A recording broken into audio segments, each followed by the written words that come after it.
This is Regenerative Skills, the podcast helping you to learn the skills and solutions to create an abundant and connected future. I'm your host, Oliver Gaucher. Are you left wanting more at the end of each episode of this show? Are these short sessions getting you fired up to try new skills for yourself and share the journey with others who are working through the same challenges? Well, the good news is that this podcast is only the beginning. The real action and learning is happening on the Regenerative Skills Discord channel, where you can connect with the whole community to dive deeper into the topics on the show, explore solutions, and share your journey and blooper reel with an active group that can't wait to hear from you. You can get your questions answered and share knowledge and wisdom of your own on a safe platform that, unlike the social media giants, won't steal your personal data to advertise to you in creepy ways. Ditch Facebook and join us where the real skill builders are. Just find the link to the Discord chat on the homepage at regenerativeskills.com. Hey there, everybody. Welcome back. So this week I want to build on the panel discussion that I started previously in the panel episode with the group from the Alpbach forum. In that conversation, we looked at various visions on what a regenerative food system could look like from representatives from Nestle, Agrana, and a conservation farmer. And today I want to bring another perspective into this idea of building healthy and resilient food systems from a friend of mine who has been working on this by connecting stakeholders throughout the entire food value chain in Finland. Patricia Wiklund is the CEO of Invenire, a Making Ideas Happen agency working with food and the bioeconomy, circularity, biodiversity, and thriving rural landscapes. She has been instrumental in creating a living laboratory in the Åland Islands in southwest Finland. She's also a hub leader in the Baltic region of the Savory Institute Network promoting holistic land management and a partner in Gens, a company working for upward spiraling farm life. Patricia and I met almost 2 years ago during my work in co-coordinating the first climate farming conference. She, along with 3 other fascinating colleagues of hers from Finland, attended the event and were my first window into the budding regenerative agriculture movement in that area of Europe, which I otherwise knew next to nothing about. Since then, I've been looking for an opportunity to follow up with her in order to see how their projects and collaborations develop. It turns out that Patricia and her team have been advancing some fascinating experiments in connecting members all through the production, processing, and retail sides of the food web in her area, and this is the main focus of our conversation in this session. We also cover the challenges and opportunities of working in a small microcosm like the Åland Islands where she works, and some of the advantages of dealing with food systems that haven't yet been overdeveloped and retain some of their traditional structures like local markets and diverse local production. Patricia also shares some insights into how we can all work in very tangible ways to become active and participating citizens in our food systems instead of just consumers. This session holds a lot of new insights and options for people who care to become more resilient on a community level in terms of food security in ways that have nothing to do with planting a veggie garden or becoming a farmer, many of which are relevant even to those of us who do produce food. So with that said, I'll hand things over now to Patricia Wiklund. All right, Patricia, thank you so much for making time. It's great to reconnect with you. It's been far too long. How have you been? Thank you, Oliver. I've been very well. It's been a hectic time of the year, but now it's sort of coming into calmer autumn, so that's great.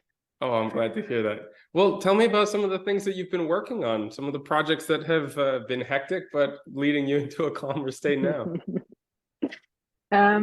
Well, I run in my company, Invenire, which is, I guess we are consultants, but I don't really like that term. So we just say that we are a Making Ideas Happen agency, because that is more where my focus is, on just getting things to happen and getting action into new concepts and ideas. And within that, we have bigger projects that we run for a small company like ours. They feel like bigger projects, and we run them mostly actually on an island.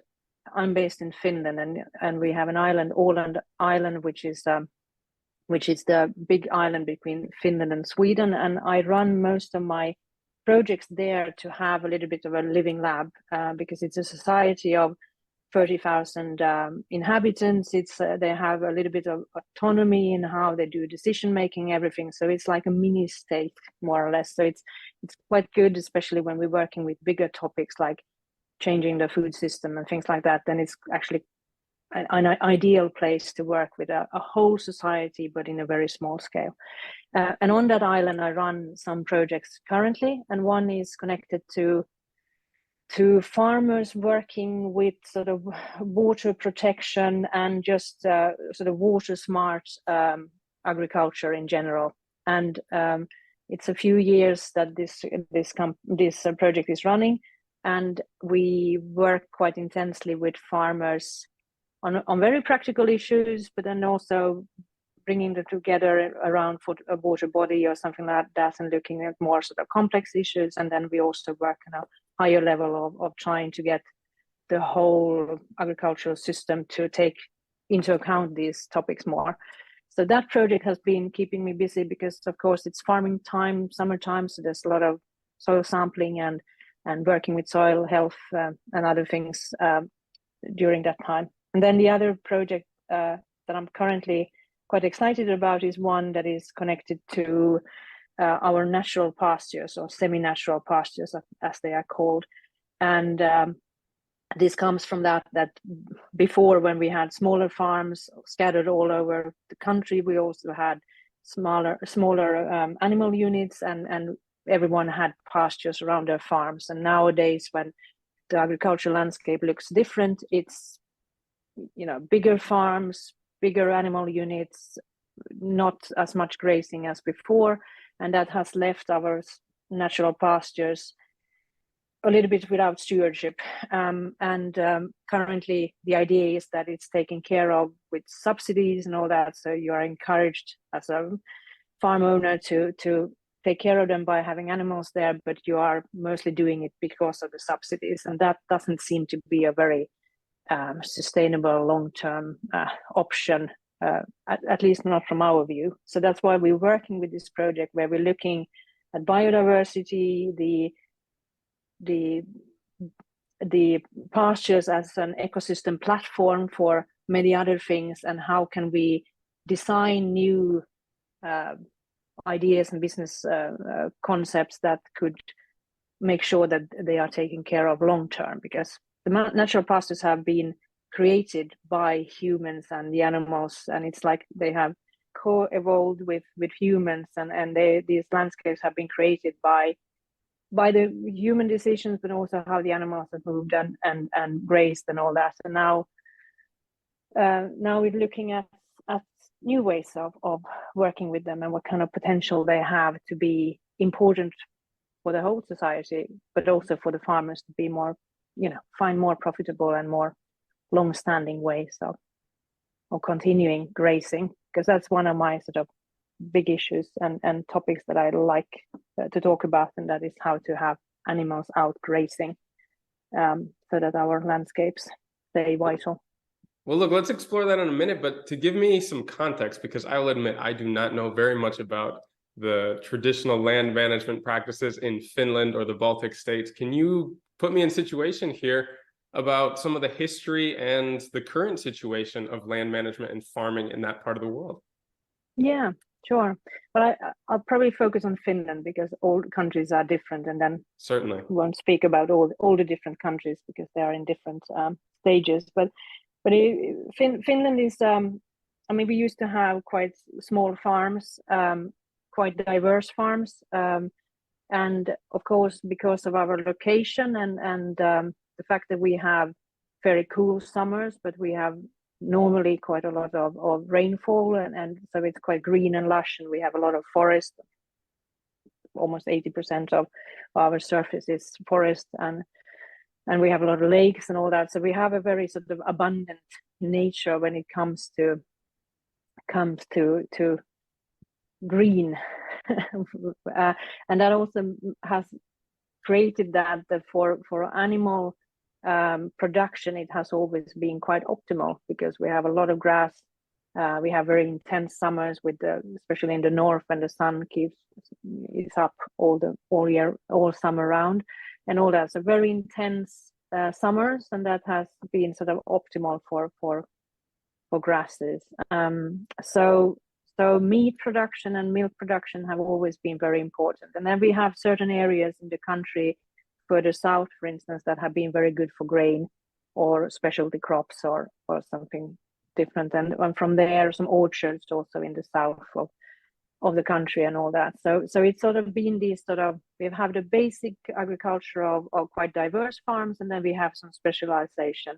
But then now, like in most countries, when units become bigger, farmers are fewer, they become sort of centers where they have a lot of fields around them, and they are less and less people working there and all that. So I think we're in the same path as many other countries are, that the machinery gets heavier and more advanced and all that. So we're in a state, I think, right now where farmers are few, they are getting older. To be in farming, you have to be very capital intense, and you have to really know what you're doing in order to have some kind of profitability. And then like years like this year, like been challenging for everyone, but for us up here as well. We started with a very, very dry summer, which is not usual for us, so hardly anything grew. And then around July, beginning of July, it started raining, and then it's been raining more or less the whole time, and then everything started to grow again, but also the fields that should not have started regrowing. So it's been a bad year for most farmers here as well. And then you are quite vulnerable having these kinds of farms. So this is more or less what it is at the moment. But there's also maybe a little bit of this. I don't think we're very far with the regenerative thinking and all that, but there's a little bit of that trend also going on where farmers are looking at different farm designs and models of how they could do things differently. Because I think, especially for their life quality, many farmers are way too stressed and way too pressured, and they are not happy being in the situation that they are. And I think that maybe there's a little bit of sort of new thoughts happening here and there of how you can farm differently. And as you said, the regenerative movement might be in its early stages in Finland. Where are people drawing inspiration from? Do they get a lot of ideas from outside of Finland, or are they drawing from some of the traditional methods in sort of a mix of partly going back to those ways of farming and managing the land? I think mostly from outside. YouTube is a very good starting point for many farmers, I guess. But also trying to find these communities, like I've done myself as well, trying to find these different communities all around the world who are working with these topics to get inspiration and ideas. And I think for many, it's the starting point is the mindset that you just have to apply a different mindset. And then when you do that, you open up for many different ideas. And also something that I'm working a lot with this water project is also this allowing culture of trial and error. And we're really trying to put in that okay, we don't know, but let's try. Let's do a mini test here and small steps, but let's do something and see what that brings. And every time we do something, we learn something.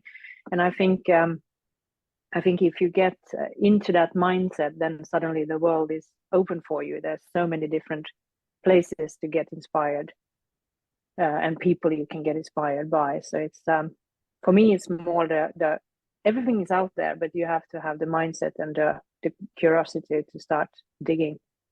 Fair enough. And what about your own journey into farming and the work that you're doing now with the food supply system? How did that evolve?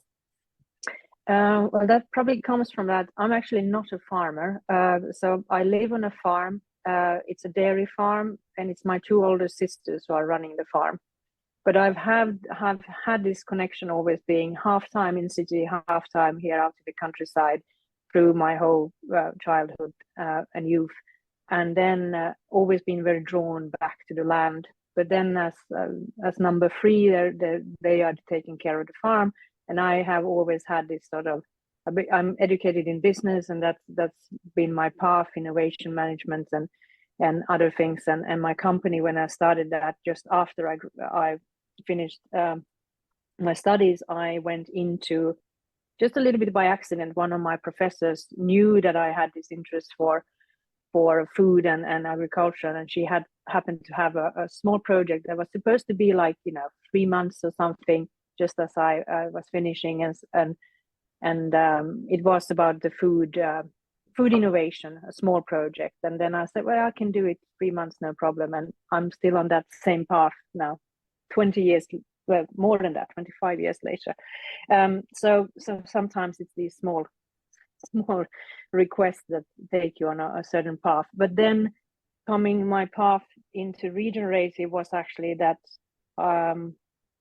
with my company, then I've been working with a lot of different aspects of the food industry, and I've been with processing companies and diagnostics and technology and dietary supplements. We worked for many years, and we're quite specialized, especially in marketing and communication and strategy around that and commercialization. And then at some point, I think about 5-6 years ago, we just started to realize that, okay, we are always doing this and pretty good work and everything, but it's like so small and there's so little impact on the world. And we were seeing how the whole food system really needed a change.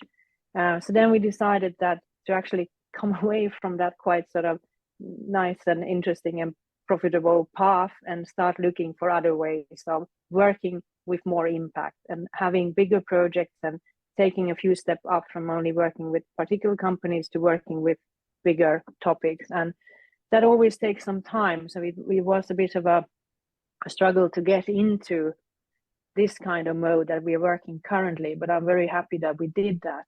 And now we have this approach of working with landscapes, and within the landscapes, you have the different stakeholders, and I get to work with farmers again. And I feel like it's something that I always wanted to do, but always been some reason why you can't do it. But now I'm on that path. And the regenerative, it then came when we started to work with these kinds of things. Then I got introduced to Savory Institute, and I thought that was interesting with all their ideas of EOV and land to market and how you can connect back to the consumer, which was one of the topics we were working on.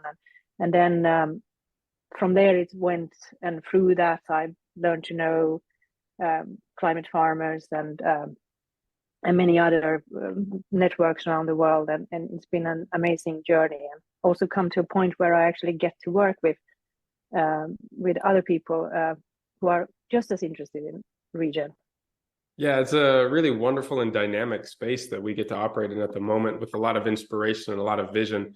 And within that vision, I would love to hear your version of not just what it would take to fix our current food system, but as you've articulated on the homepage of your website, to go and create an actually great food system that benefits so many different parties and looks at it holistically. How do you approach that? I think it's to look at the food system currently is a little bit like a sort of highway, motorway kind of. It's very industrial, very linear. It's very efficient at what it's doing. But I think if we are going to take into account all these ecosystem processes and everything connected to that, and sort of tie back to the planetary boundaries and everything, we have to rethink the food system and work towards more a web format, like a value web format in chain of value chain.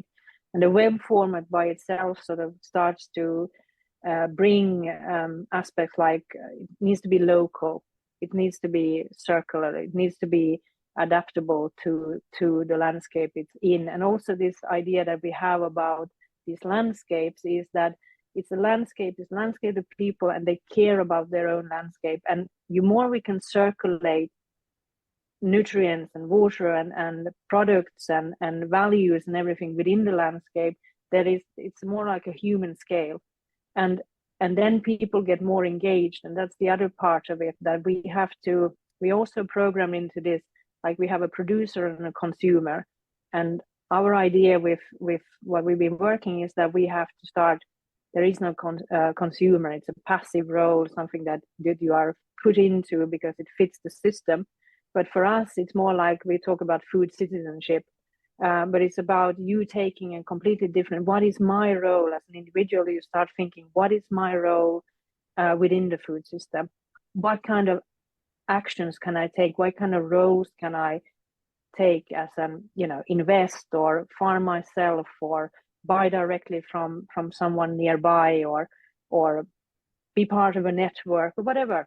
But you have to be an active player in the system, because then we start changing it from inside. And then whatever values you have, those values will become activated. And then when many people do this at the same time, then systems change quite quickly. So I think this activation of individuals and realizing as individual that you actually have a role to play is one of the keys into getting into changing food systems. Yeah, I completely agree with that. I find the label of consumer to be very disempowering. And when you talk about all of the ways that people can participate, regardless of where they are within the value chain of the food system, there starts to awaken a lot of possibilities, a lot of hope where it wasn't previously articulated. Can you give me some examples of some of the stakeholders, some of the people within the supply chain of food that you've worked with, how re-enlivenment of participation could look? Yeah, well, if I go back to this Åland Island, I think there's a lot of good examples, but they also somehow have a little bit of they're a little bit ahead, because they never sort of left that rural society, and it's also the benefit of an area being quite small and being a little bit protected, and there's still those traces left of an intact old-fashioned food system. And I think that's one big benefit also. So all those areas that still have that basis, they are always a few steps ahead in this. But on the Åland Island, you have this, there's a lot of this trading. They have the Reco, which is the model of where producers sell to individuals directly. And they just do that over internet, Facebook, normally they use and all that. And they have a lot of trading going on directly. And many of them are small producers, but they might have honey, or they have some eggs, or they have something else. And because they are in this sort of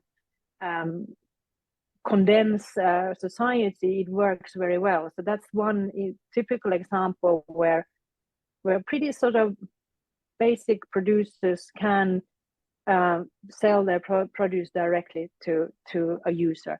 And I think that is all those methods that you have to encourage that is great.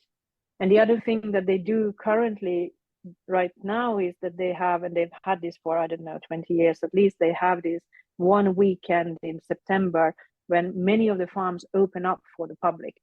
So there are almost 50 farms or places to go during this weekend, and everyone travels around and goes and visits the farm and see what's going on. There's lots of activity and things like that.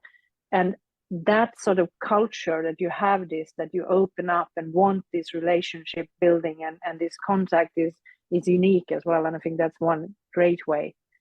And then if you look from a producer perspective, the better you can, if there are any ways that you can package your product so that you can sell it, so it's not a commodity, but you can sell it as some kind of value creation, then you are on a path of being part of this food system.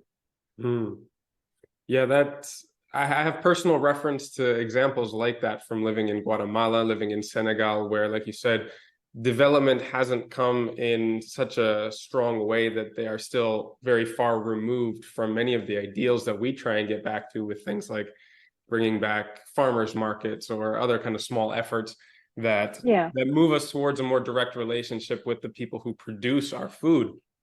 And I don't know if you have insights on this, but I've always been curious as to what sort of forces could cause someone to move away from that. I realize that the incomes and perhaps the amount of profit made from these transactions is not particularly high compared to the potential of doing this entirely as a cash crop basis.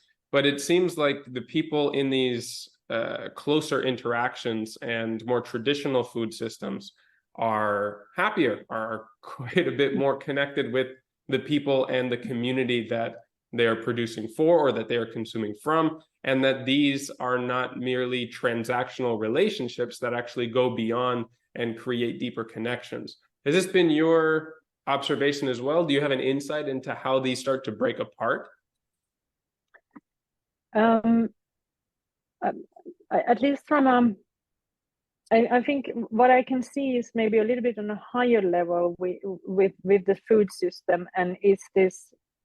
It actually comes quite often down to the animals and the way you process products out of the animals. Because I see on this particular island, who then has this very diverse industry as well. I'll just take this first, and then I come back to that. But there's that for me, looking at this particular food system, there are two critical sort of gatekeepers for keeping that system alive, and that is the abattoir and the dairy.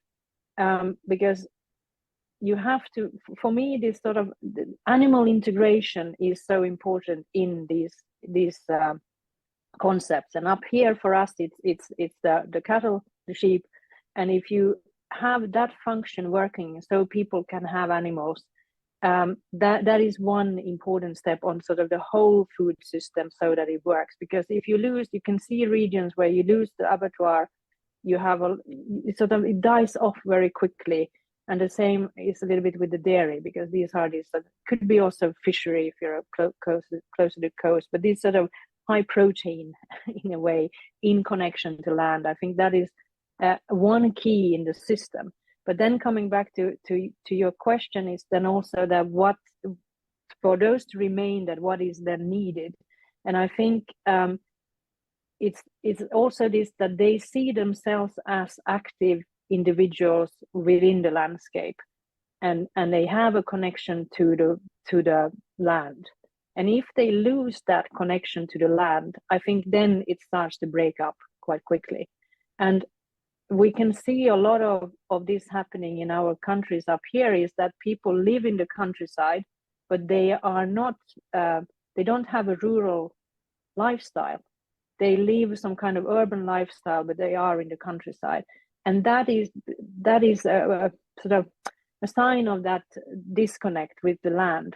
But as long as people have this connect to the land, and they understand their role in the landscape, and that they have some influence on how the landscape evolves and how beautiful it is and all that, and how alive it is and all that, then as long as you have that understanding that you have a role, then it sort of sticks together.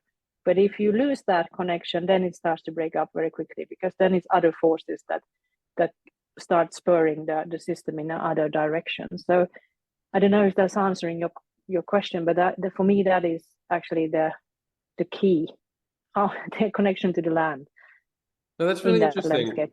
That's a very unique commentary on very similar things that I've observed. So in what you're trying to create as far as a beneficial food system, one that creates these livelihoods, once again, are you trying to move back to this situation where the processing units, the abattoirs, the dairies, the fisheries are close and decentralized? Or are there other elements to this that are key to reviving rural livelihoods?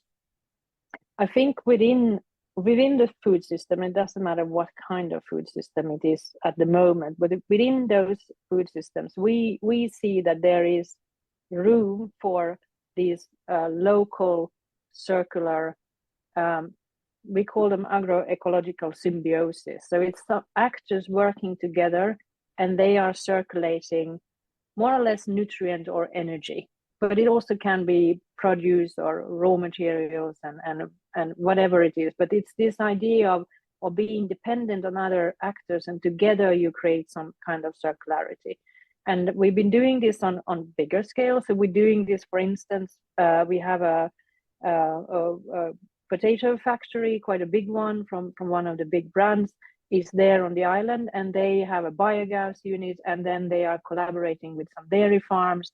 And this is within the very conventional linear food system model. But within that, you can create these sort of circularity loops. So we have this collaboration where the digest from the biogas goes to the farm, and the farm gives the manure to the biogas, and then it's sort of circulating like that. And what we're looking for is always these, whether it's energy or nutrients, fertilizer, or raw materials for someone, to make this circularity sort of hubs here and there. And the more there are of them, they somehow start pulling other circularity possibilities to them. And I think that is one good way of sort of bringing in this. And I think that that is the future. We have to become much more decentralized, because we are too dependent on very sort of narrow systems. And we could see with the COVID, for instance, we could see how the supply chains were not in a good shape. And I think we have to, for resilience and sort of regeneration, we have to start creating these smaller units, for sure. Yeah, I would definitely agree. And maybe that brings me back to what you were talking about in reviving rural lifestyles, that it's just not a matter of bringing young people into the country to continue to work remotely and enjoy basically urban lifestyles on more land or in rural communities. Have you seen anything that is pushing a reconnection with the land beyond just moving to rural areas? I think it can, that connection is always on an individual level, and you can see that happening with anyone. You can see that happening with a conventional farmer or a youngster moving out to the countryside, or within anyone really. And I think it's, for me, it's a very simple thing, and it's actually just if you manage to open up sort of a little bit the language of the land, which for me is understanding the ecosystem processes. If you can get an individual to start reading the land, and for me that is the ecosystem processes, and if an individual starts to understand how the ecosystem processes work together, and whatever that sort of dance is creating in terms of an ecosystem or a beautiful landscape or whatever, if the individual starts understanding that and what role they can have in that, in symbiosis with nature, then things start to happen. And I can see it, for instance, now when I'm working with people with pastures, and they might have been working with pastures for 30 years, but when they start reading the land and they start to understand this, there's like a whole new dimension opening up for them. And I think that whether it's a producer or someone who is eating the food that they are produced, or someone who's just living in the countryside, the more you understand these processes, the more possibility we have also for regeneration on a larger scale, because it cannot only be the individual farmers doing it, it has to be the whole communities that are becoming more regenerative. And have you seen that this is enough of an impulse for people, or that it's happening maybe too slowly to scale the way we're thinking? Because I'm kind of referencing my own experience with this, both personally and with peers of mine, where, I mean, there's a reason why people have left farms and rural lives for cities traditionally, right? More economic possibilities, differences in lifestyle, and usually an ease of lifestyle that is not to be overlooked, right? To make the case that more people need to go into farming, that more people need to work in rural settings is, I mean, it's necessary to acknowledge the hardships and the reasons why people left those to begin with. Do you feel that this reconnection, the different elements that you just mentioned are enough to overcome those barriers? No, I think it's one element. But the other is, of course, that you can have a decent livelihood being out there in the countryside. And I think then we're coming back to a lot of things, but for instance, that you are doing and many others, and that is this whole idea of how can you design farms that are in the right scale for the people, and that you can actually make a living. So because very few can jump directly now, and very few have even money to jump into a full production conventional farm. I mean, how, as a youngster, how would you even have the capital that is needed to start running a farm like that? So I think for us to regenerate the whole rural communities and all that, we have to start making space for, and this is also the economic part of me speaking, but we really have to create good businesses out of being there in the countryside and creating value so that you can have a decent life, because you can't go back there to be a peasant or just a farm worker for a big farm or something like that. You have to find ways to create value out of that unit that you have, so that you can live from it. Because I think that is one big challenge also that I can see in this particular area that we're talking about, that there's so many of them living in the countryside and having rural lifestyles, but they can't have a full salary out of living there. So they have to have an extra job. And I think if we even could reverse that, so that all these people that are currently having to go into the city and work half-time or something like that, if they could live full-time of what they're doing there in the countryside, that would be a huge difference. And if you talk about impact and all that, that is the quickest way to have that happening. Sure, and perhaps make it more attractive for people to come back, and whether they're participating actively can also attract investment money as well. Absolutely. Yeah. Okay, so we're talking about rural lifestyles and producers themselves, but I know you also work at different levels of the food supply chain. Can you tell me about some of the partnerships and the conversations you're having at a producer and a processor level as well? That's a good question. I mean, seeing as this is such a big portion of what dictates how food is grown, and a lot of the complaints that I've heard from people who have made a lot of steps towards regenerating their landscape and transforming their businesses is that the buyers, the larger consumers that they are normally selling their goods to, are not responding in paying more for the higher quality, or I mean, there's just not a value of this new way of producing. And I'm wondering if you started to come into that with, the projects that you're working with, or where those conversations are at.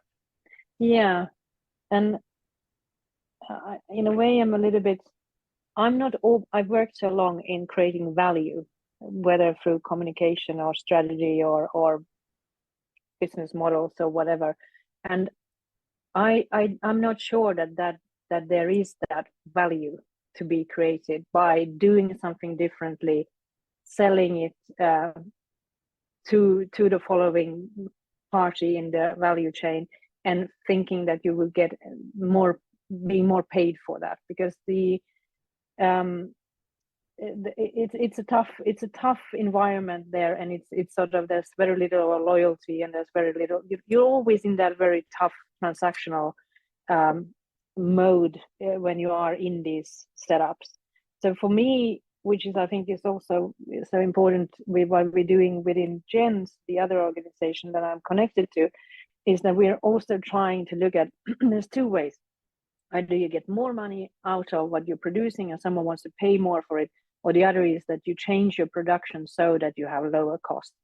And I think it's a combination of both, but I would put much more focus also on where you can lower your costs, because currently, as part of this whole system, it's all built up for that you as a farmer need to supply the livelihood for quite many people around you who give you advice, or who sell you input, or provide other services and whatever. And the more you can take control of that part and be more self-sufficient in what you're doing there and getting your costs down through a lot of these very interesting regenerative methods that are out there, I think that is your biggest sort of opportunity. But then the other part is to try to change a little bit the role you have in the value chain, but I said more the value web, is that you take more roles for yourself also, so that you maybe own a little bit of the distribution chain, or you need to own the relationship to the user, whatever way you're going to do that, because you can't be in that squeeze between suppliers, input sellers, and then you trying to get a better price from someone who is really pushing you and have 100 other options of who they can buy from. So it's taking that control over that position and changing that position. I think that is the key. Otherwise, you can't. I don't believe in the model that we are now doing things differently and someone will pay us more for us doing that. Unfortunately, I think the world is too tough for that route. To be honest. Yeah. Yeah, I've definitely heard that as So well. changing your role in that and sort of breaking the boundaries of that current system. I think you don't have to do it brutally, but Yeah. you have to actively reform that position.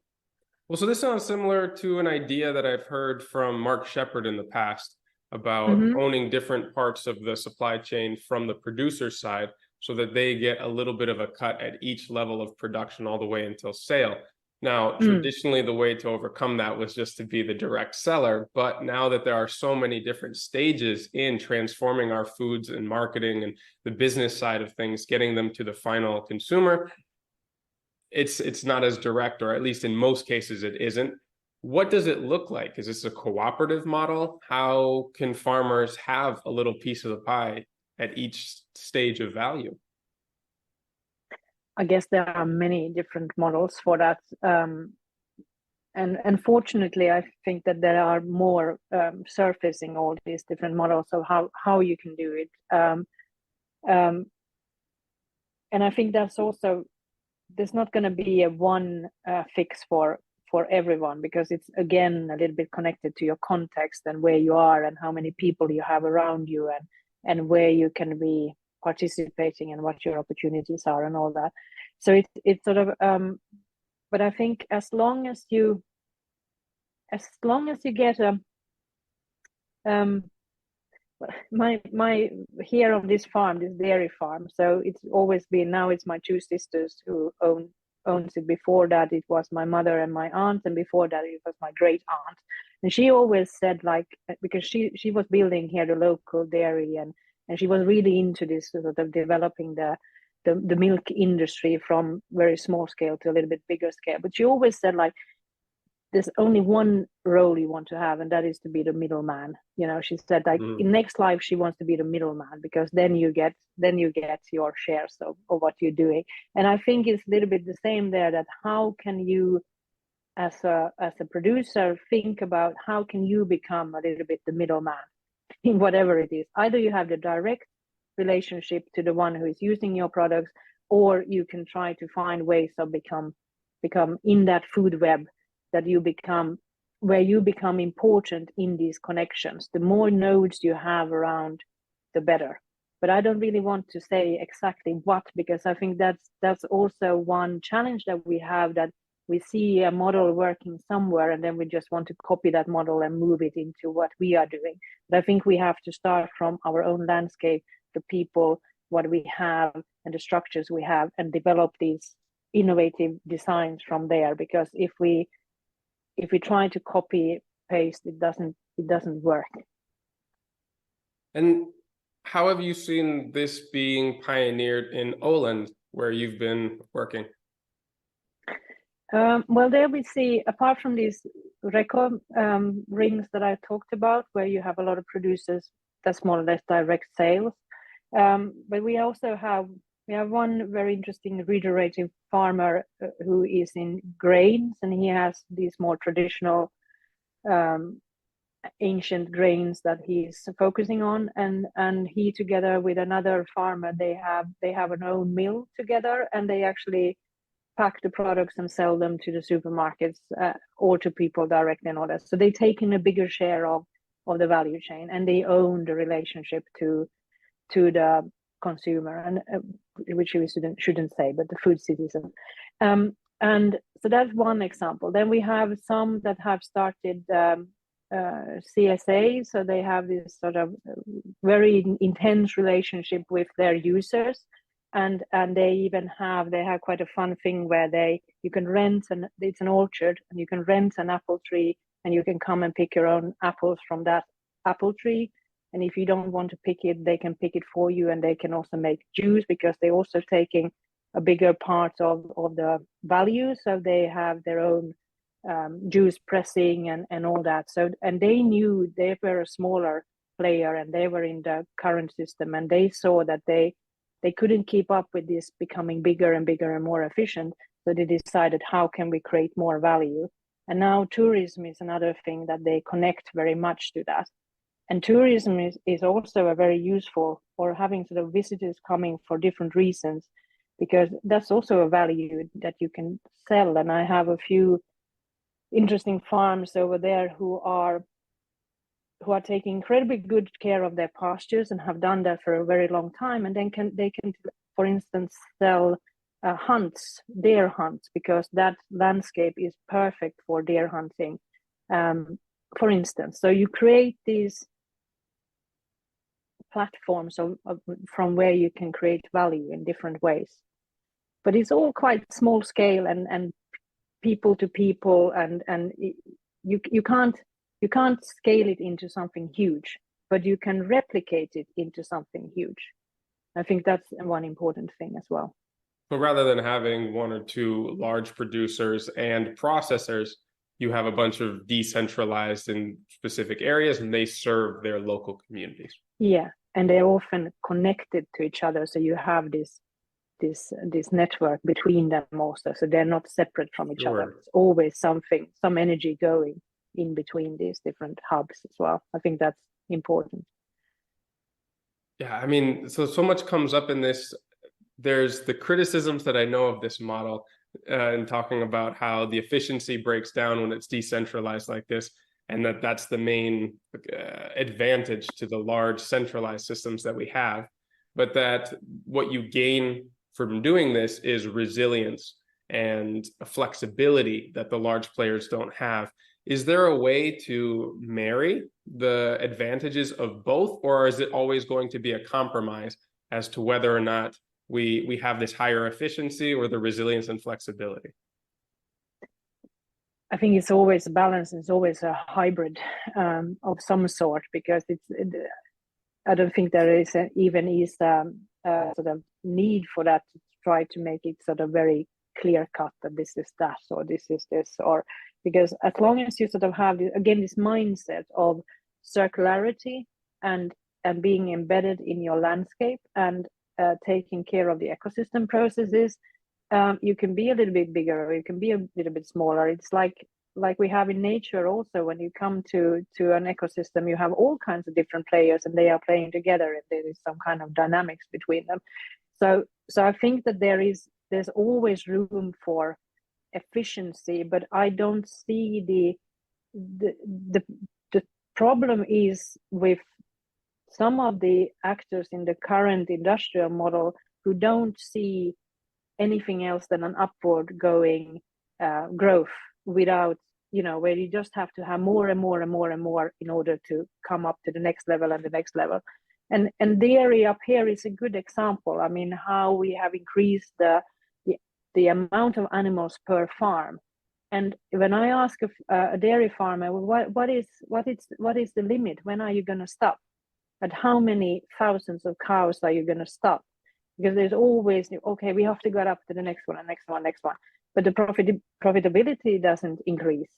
So why do it? So then I think, again, sort of bending back to what I said earlier about circularity, but also looking at cost structure and how you can do things differently and design yourself out of the rat race, and into God knows what. I think again, it doesn't matter of scale really, if you just apply that mindset of how can I make this more circular and how can it be in balance with my ecosystem and my landscape, because many of the farms have disconnected themselves from the land.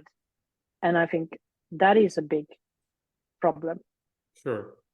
And also the question of what are we trying to optimize for, right? Is it just Exactly. profitability, or are there other meaningful things that we want from our lives and our businesses that cannot only be obtained through scale, efficiency, and profitability? Yeah, and the yield part, I think that we have to get away from that we always sort of try to get the maximal yield. As long as we get a good, solid yield from year to year without too much cost, we are on a much safer track than trying to be up there, always hitting a new record. Especially if that yield can be obtained in a way that increases the health and the value of the land that it's produced on, in order to try and make the next year's yield and the next decade's yield much more secure, or even more likely or more resilient.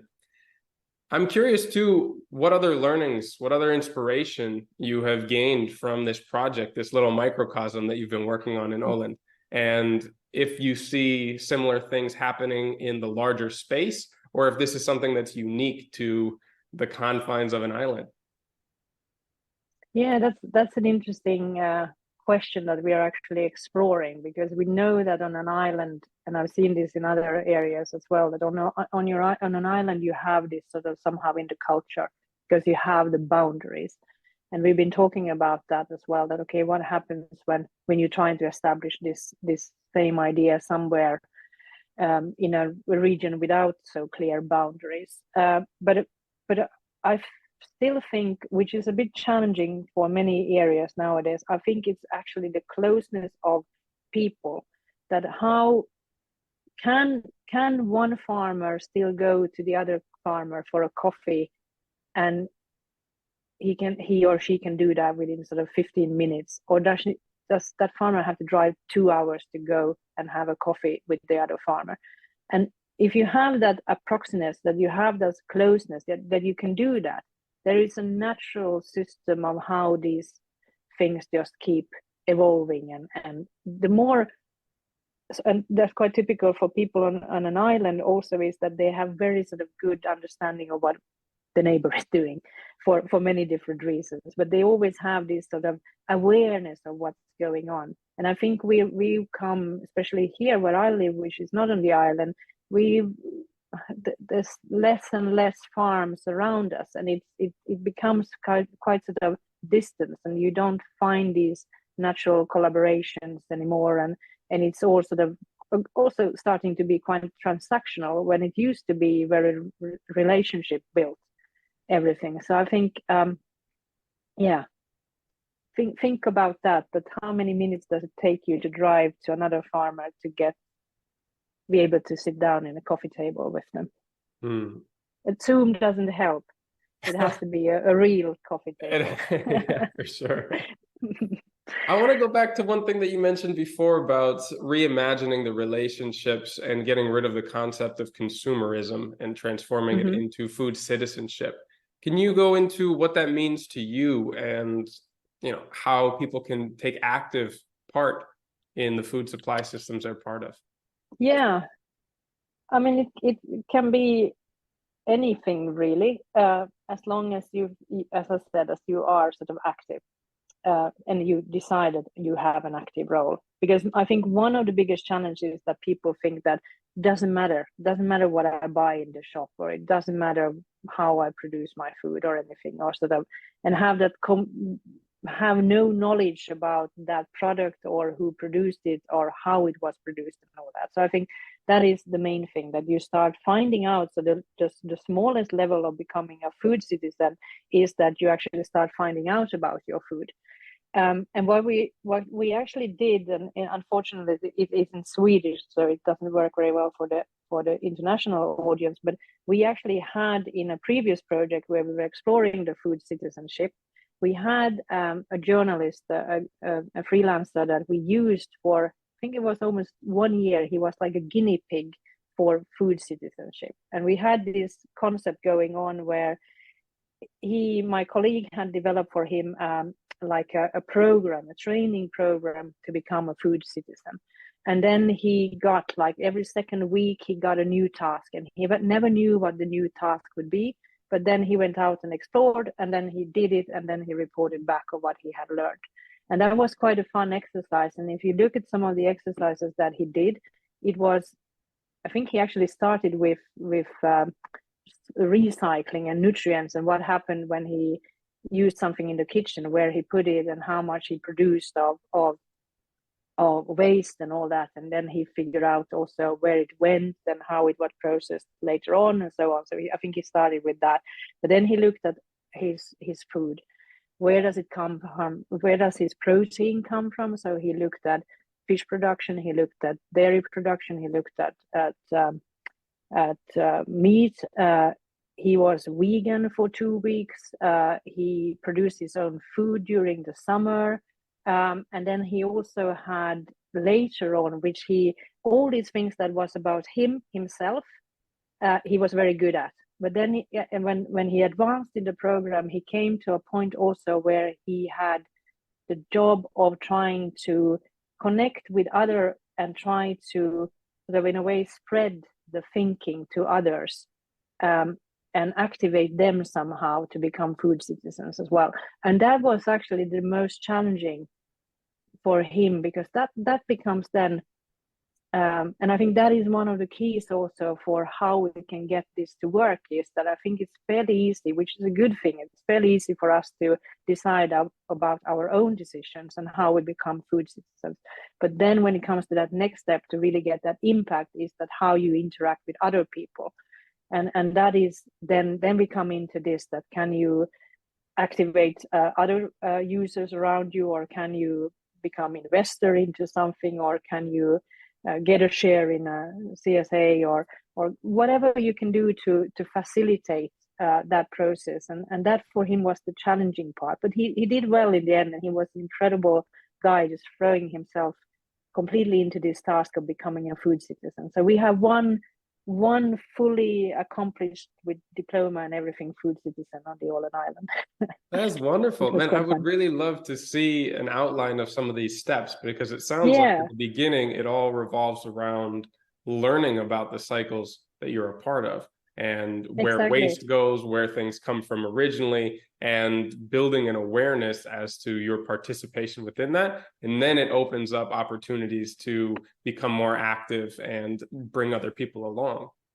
Yeah, and you become so much more knowledgeable, because then you talk to so many people, and you can, and you learn, and you do things yourself and all that. And Oh, I would love to see a list of these activities. I want to take some of these on myself as I'm on my own journey of learning more about the food shed in which I'm a part of, and the opportunities to participate increasingly as a producer as well.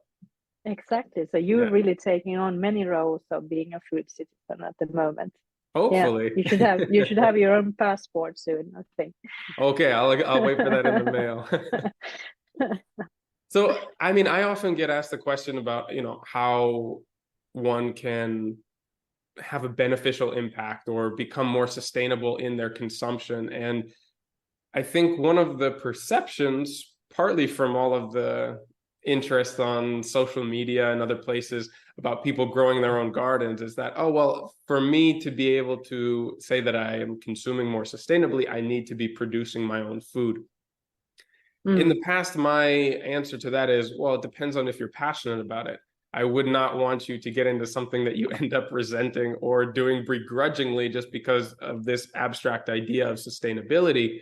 What other options are there beyond producing your own food? How can you support those who are producing yours? And I guess work towards this concept of sustainability or regeneration without necessarily having to start a garden. Let's say it's not even feasible for you in a city or somewhere else.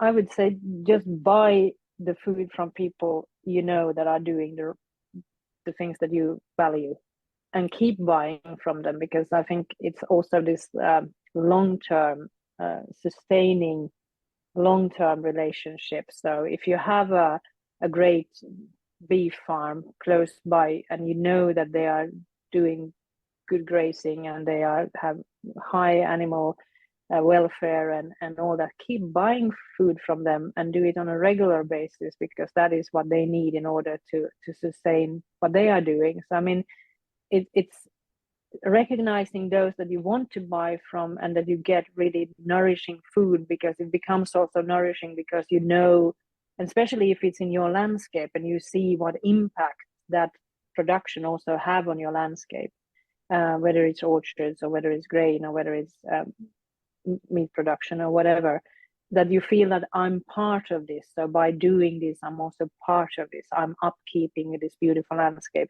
by buying this meat, for instance. So I mean, it's those stay loyal to the ones that are doing the job, because if you don't buy from them, they will disappear. It's pretty easy, really. Yeah. So I think that is the main thing, and not and especially that long term thinking, that you don't abandon them after 2 years or something like that. Right. Because sometimes you like them and then you still don't buy it because it's so convenient to go to the supermarket. That is the convenience part is your biggest enemy quite often, unfortunately, and it shouldn't be like that. We need to create more convenient ways of buying the right food as well. Yeah, sort of like the Reco rings that you talk about, helping to make this more accessible, closer to where people are actually purchasing things. And do you see any other opportunities there? I mean, the concept of Reco rings has been tried in a few other places. Richard Perkins has really championed them in Sweden. It doesn't seem to have spread quite across Europe yet. There have been some barriers and people trying different ideas. I know there have been a couple of ideas similar to those that have been tried here in Catalonia, but I haven't seen them really take off. Is it really a matter of creating a relationship and a dialogue with the producers that you want to buy from to see about how you can overcome the barriers or maybe increase the ease of access to their products? Well, I think it's also a little bit coming back to that is a little bit the context that I think the recordings up here has been successful because we are losing a little bit the marketplaces and we haven't had proper farmers markets for a long time and all that. But if you are in an area where there are other ways, then this might not take off. So it's again that what I was saying before, that design something that fits into your landscape, because when you try and Reco is a good example, you take it from one place where it has worked and you try to move it and it might contextually not be right. So that's one thing, that what is really needed in that landscape that is the main question.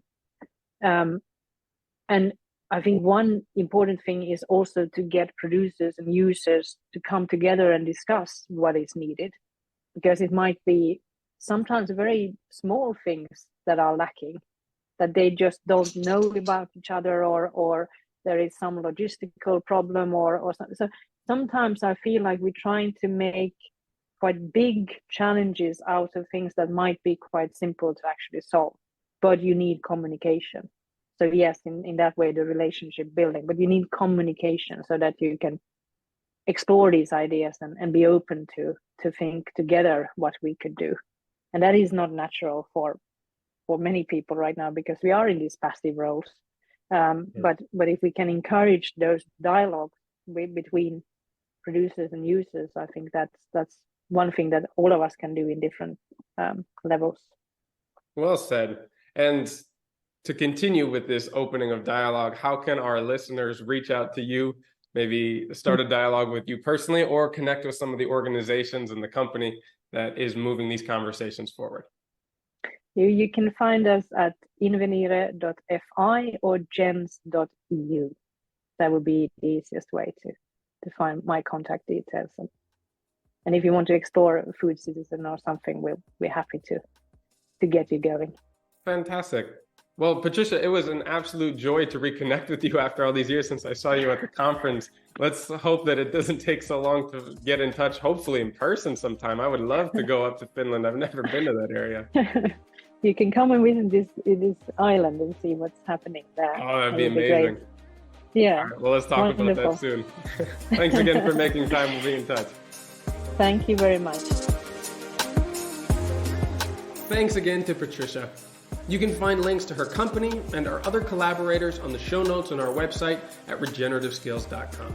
Now, before we wrap this up, just remember that these episodes are only the beginning of the learning resources, design and coaching services, in-person courses, and interactive community that are available through Regenerative Skills. The Discord server is our free community where you can connect with other like-minded listeners, exchange ideas, stories, tips, and resources, as well as interact with me directly and quite a few former guests from this show. Our Instagram account at regen_skills is the best place to see the projects that me and the team are working on, both for clients and collaborators, as well as on our own properties. I'll also be announcing the certification courses, workshops, and gatherings that we've got coming up later this year.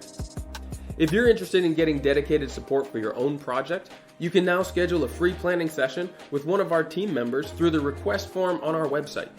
You can also find all the links, show notes, and past resources there at regenerativeskills.com. We truly believe that no matter your experience, your knowledge, abilities, resources, or background, you can be a powerful force for regeneration on this planet, and we're here to help you find your path. So as always, remember to keep taking those little steps every day towards a regenerative future, and I'll be right by your side along the way.